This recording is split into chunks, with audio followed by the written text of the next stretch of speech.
પાઠ 12 નવા વર્ષના સંકલ્પો. બાળ દોસ્તો, હવે આપણે પાઠને સમજીએ. નવા વર્ષના સંકલ્પો. આજથી આખું વર્ષ વહેલા ઉઠવું છે. હવેથી નિયમિત નોંધ પોથી રાખવી. આજ પછી કસરત ન કરી હોય તે દિવસે જમવું નહીં. કદી ચા ન પીવી. હંમેશા 1.5 કલાક કાંતવું. 3 કલાક વાંચવું, વાંચવું ને વાંચવું જ. રોજ ગીતાનો એક શ્લોક. પાઈએ પાઈનો વ્યવસ્થિત હિસાબ. આખા સમાજમાં જે દિવસે આ મંત્રોનું મનોમન ઉચ્ચારણ શરૂ થઈ જાય ત્યારે સમજવું કે તે દિવસે બેસતું વર્ષ છે.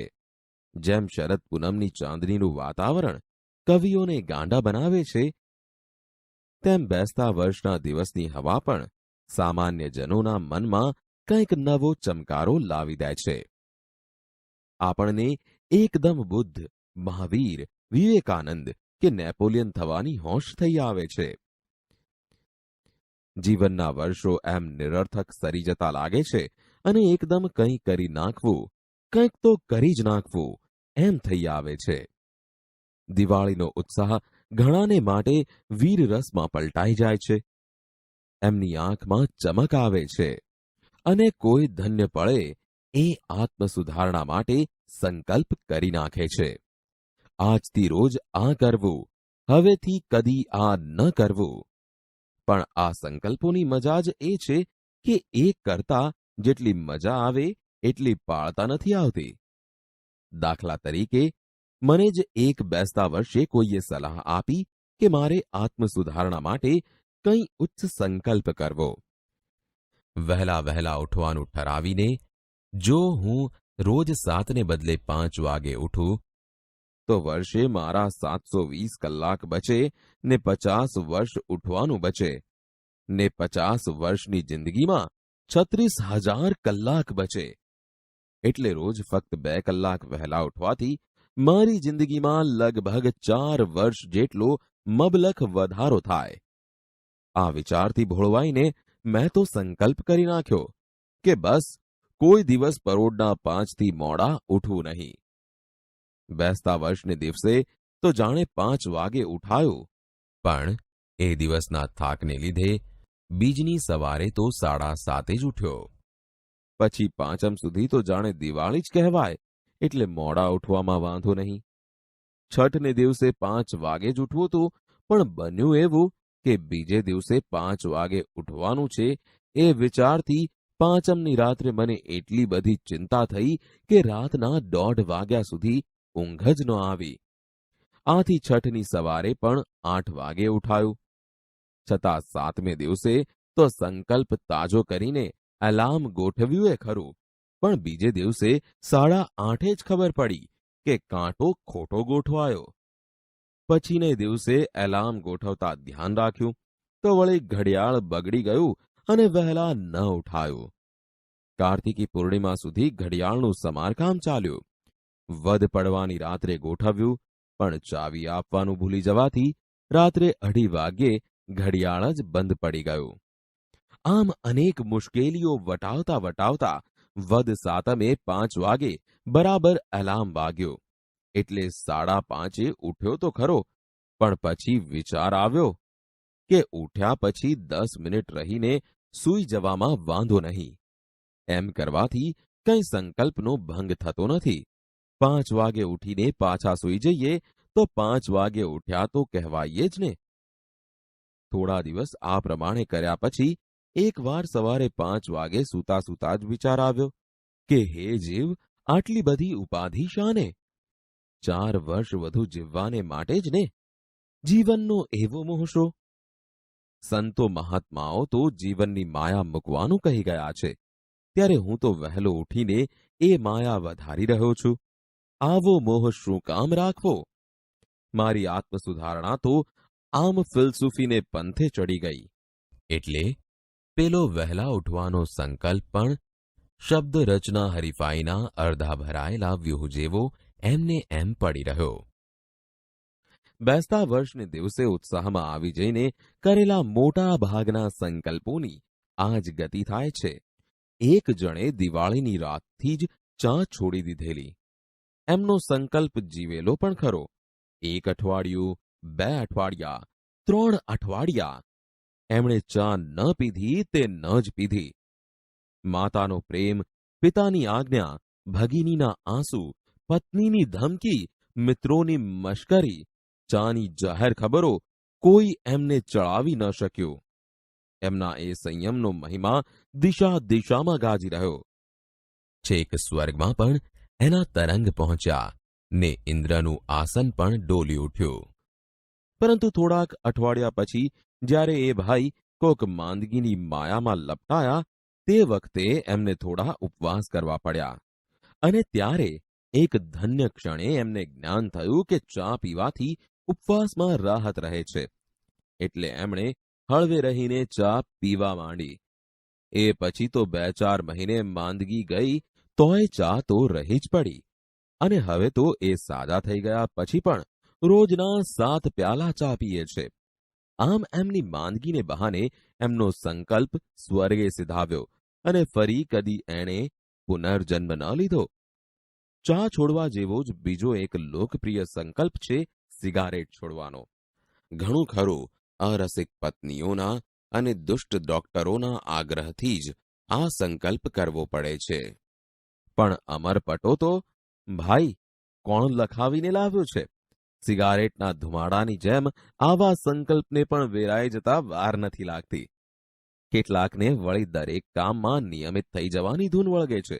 પણ એ કેટલા દિવસ? જ્યાં સૂરજ જેવો સૂરજ પણ વરસમાં અમુક મહિના રોજ થોડી થોડી સેકન્ડો મોડો ઉગે છે અને પછી પાછો અમુક મહિના આઈસ્ક્રીમ પાર્ટીમાં આવી પહોંચતા મિત્રોની જેમ રોજ થોડી થોડી સેકન્ડ વહેલો ઉગે છે. ત્યાં નિયમિત થવાની મહેચ્છા રાખનાર પામર માનવી તે વળી કોણ?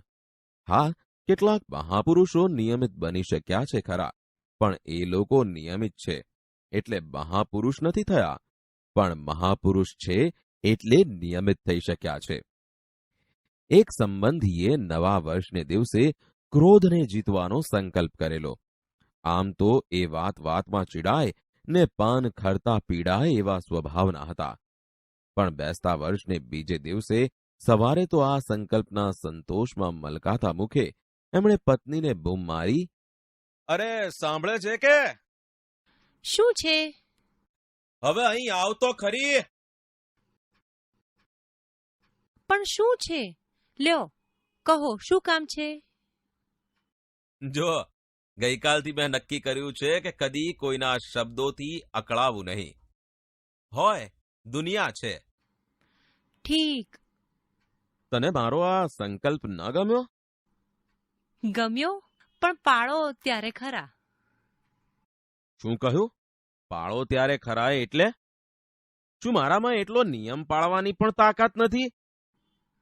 હશે તો જોઈશું ને. એટલે તું તારા મનમાં સમજે જ શું? હું તે કઈ? અરે, તમે કરેલો સંકલ્પ. આમ નવા વર્ષના સંકલ્પો એટલે વહેલી પરોઢનું ઝાકળ. 2 ઘડી સંતોષ આપી પાછું ઉડી જવાનું. વૈશાખની બપોરે જેમ વંટોળિયા જાગીને પાછા સૂઈ જાય છે, અથવા તો શિયાળાની સવારે જગતના કોક અગમ્ય ખૂણેથી એકાદ શરદીનું મોજું આવી આપણો કબજો લઈ લે છે અને દિવસભર રડાવીને અંતે આવ્યું હતું એમ અનંતમાં ચાલ્યું જાય છે. કે પછી ઉસ્તાદના જલસામાં કોઈ સંગીત બરાબર જામ્યું હોય ત્યારે ઊંઘનું એકાદ ઝોકું આપણને પાવન કરીને તબલાની પાછી એક જબરદસ્ત થાપે આપણને ચમકાવીને ભાગી જાય છે. એમ આત્મસુધારણાના ઉત્સાહનું મોજું પણ દર બેસતા વર્ષે આવે છે અને આવીને પાછું ઉડી જાય છે. વર્ષની આરંભે હોય છે એટલા ગીતા ભક્તો બીજા 11 મહિનામાં નથી હોતા. બેસતા વર્ષને બીજે અઠવાડિયે હોય છે એટલા સંયમીજનો બાકીના વર્ષભરમાં ક્યારેય જણાતા નથી. તે આ કારણે જ. એટલે મારા ભાંગેલા સંકલ્પોનો વિચાર કરતા ક્યારેક નિરાશાની પળોમાં મને થઈ આવે છે કે હવે તો કદી બેસતા વર્ષના સંકલ્પો કરવા જ નથી. પણ દુઃખ એ છે કે મારો આ સંકલ્પ પણ ટકતો નથી. ફરીથી બેસતું વર્ષ આવે છે અને હું સ્વપ્ન રચવા બેસી જાઉં છું. ઉત્સાહથી નવા સંકલ્પો કરી નાખું છું. ક્યારેક સહેજ સુધરતો લાગુ છું, ક્યારેક નાગલોકમાં જઈને પૃથ્વી પરની પ્રિયતમાને ભૂલી જનાર રાજકુમારની જેમ હું અન્ય પ્રવૃત્તિની ધમાલમાં પેલા સંકલ્પો વિસરી જાઉં છું. અચાનક ઝબકીને જાગી જાઉં છું. ફરીથી દ્રઢ નિશ્ચયી બનું છું, પણ તે પુનઃ સંકલ્પને વિસરવા માટે જ. કાનમાં પેલો રોમારોલા મને કહ્યા જ કરે છે, સ્વપ્નો તો જીવનના ધનુષ્યની પણછ જેવા છે ભાઈ. એ પણછ ખેંચાઈ હશે તો ક્યારેક પણ કાર્યનું તીર નિશાન ભણી ઉડશે અને મારા બધાય સંકલ્પોના રોપા ફૂલી ફાલી મહેકી ઉઠ્યા હશે. એવા દિવસની કલ્પનામાં હું નહીં પાળેલા સંકલ્પોની વ્યગ્રતા વિસરી જાઉં છું. ભાષા સજ્જતા. બાળ દોસ્તો, અહીં આપેલા વાક્યો વાંચો. પહેલું વાક્ય છે, કવિ સુરેશ દલાલનું રાધા કૃષ્ણ વિષયક કાવ્ય મને ગમ્યું. બીજું વાક્ય છે, બે ભાઈઓ વચ્ચે એવો સ્નેહ કે જાણે રામ લક્ષ્મણની જોડી. ત્રીજું વાક્ય છે, 5-10 રૂપિયા વધારે થાય તો ફિકર નહીં. બાળ દોસ્તો, ઉપરના ત્રણેય વાક્યોમાં રાધા કૃષ્ણ, રામ લક્ષ્મણ અને 5-10 જેવા શબ્દોને ધ્યાનથી ચકાસો. તમે તરત જ કહેશો કે રાધા કૃષ્ણ શબ્દ રાધા અને કૃષ્ણ એવો ભાવ પ્રગટ કરે છે. એવી જ રીતે રામ લક્ષ્મણ શબ્દ પણ રામ અને લક્ષ્મણ એવા બે શબ્દો જોડાઈને એક શબ્દ બન્યો છે. ત્રીજા વાક્યમાં પણ 5-10 શબ્દ 5 તેમજ 10 એવા બે શબ્દો જોડાઈને બન્યો છે. પરંતુ ત્યાં 5 કે 10 એવો અર્થ નીકળે છે, જ્યારે પ્રથમ બે વાક્યોમાં રાધા અને કૃષ્ણ તથા રામ અને લક્ષ્મણ એવો અર્થ પ્રગટ થાય છે. આમ આ રીતે રાધા કૃષ્ણ, રામ લક્ષ્મણ અને 5-10 એમ સમાસ બને છે. બે કે તેથી વધુ શબ્દો સાથે બેસીને એક નવો જ અર્થ પ્રગટ કરતો શબ્દ બનાવે ત્યારે સમાસ થયો એમ કહેવાય. બાળ દોસ્તો, સમાસના જુદા જુદા પ્રકાર છે. અહીં આપણે દ્વંદ્વ સમાસ વિશે જાણકારી મેળવીએ. દ્વંદ્વ એટલે જોડકું. જ્યારે સમાન અધિકાર ધરાવતા બે કે તેથી વધુ શબ્દો જોડાઈને એક શબ્દ બને અને તેમને છૂટા પાડતા કે અથવા અને જેવા સંયોજકો મૂકવામાં આવે ત્યારે દ્વંદ્વ સમાસ બને છે.